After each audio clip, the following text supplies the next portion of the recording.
0, 1. Let's get started.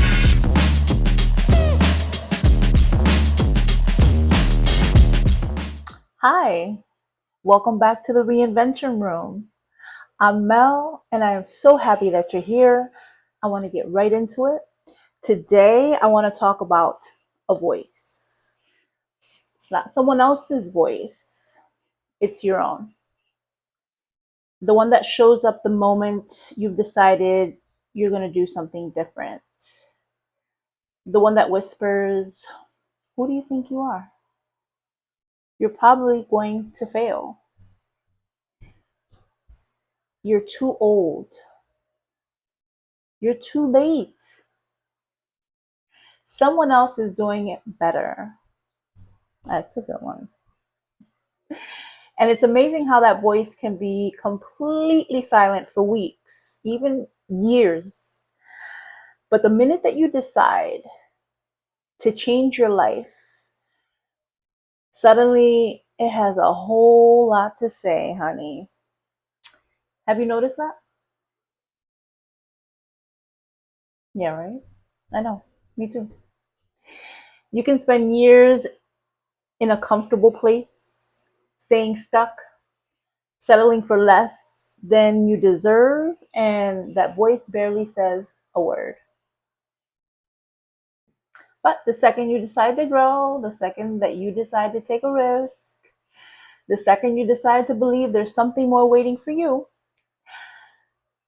it suddenly becomes the loudest voice in the room. Why? Because change is uncomfortable.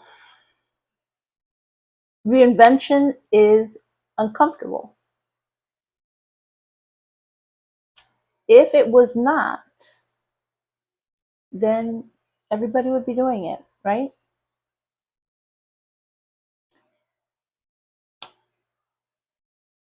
Our brains are designed to keep us safe. And that's one thing we have to remember.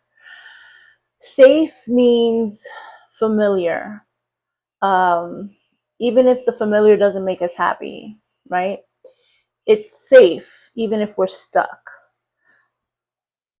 Even if the familiar becomes painful, we still stay.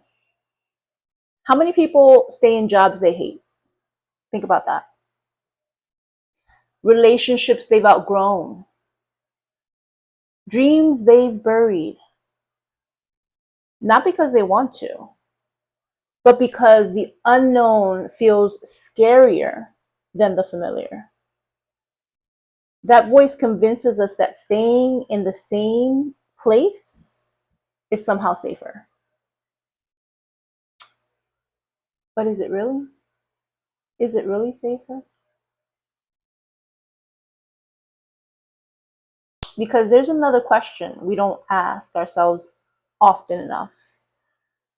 What's the cost of never trying?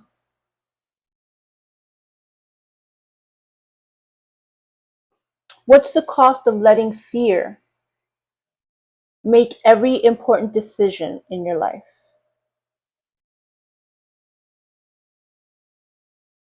What's the cost of looking back years from now and wondering, what if I had just believed in myself? What if I had taken that leap of faith? What if I had followed my dream? What if I had started that job? What if I had started that business? What if I had called that friend that I wanted to talk to and catch up with before they passed away? See, I don't think that fear is the enemy. I don't. I think letting fear become the decision maker is. That's the problem. I think letting fear take over is the problem, and not using it the way it's supposed to be used. I mean, fear is good, right? In certain instances, it does make you pause, it does make you think, hey, wait a minute, should I be doing this, right? So, fear used correctly is really a good thing, because fear is going to show up anyway, right? It always does. And the goal isn't to eliminate it, the goal is to stop giving it the microphone. Imagine if every successful person had listened to that voice. Every author, every entrepreneur, every artist, every person who ever built or rebuilt their life after heartbreak or failure. If they had waited until they felt completely confident, most of them would have never started. Confidence, I think confidence, the word confidence, we have it mixed up. I think we don't really understand that confidence doesn't usually come first. Action does. Then confidence begins to catch up. That's why courage is so powerful. Courage isn't the absence of fear. It's choosing to move anyway. And maybe that's where you are today. Maybe there's something you've been putting off, a phone call, a business, a conversation, a dream, a fresh start. Not because you don't want to do it or that you don't want it, but because that voice has convinced you that you aren't ready.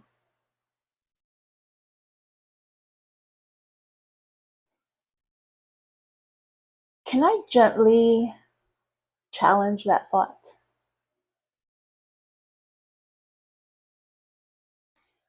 What if being ready isn't what changes your life?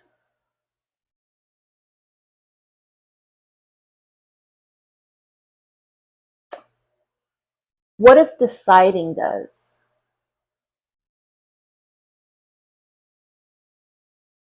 Because I've learned something. You'll never have every answer before you begin. You'll never know exactly how it's all going to work out.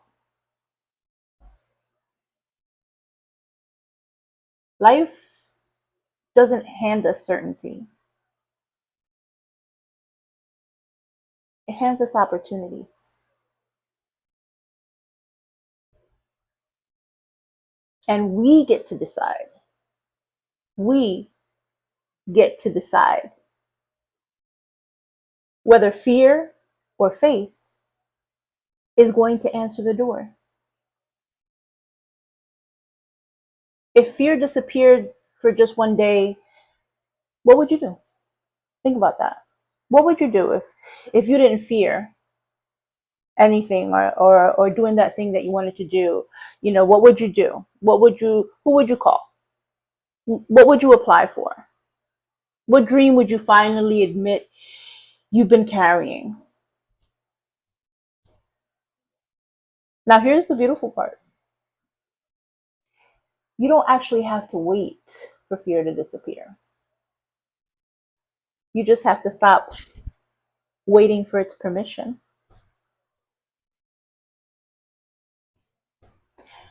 That voice inside your head, inside all of our heads, it isn't always telling the truth. Sometimes it's repeating old stories, old disappointments, old criticisms, old failures. But your past doesn't get to write your future unless you hand it the pen.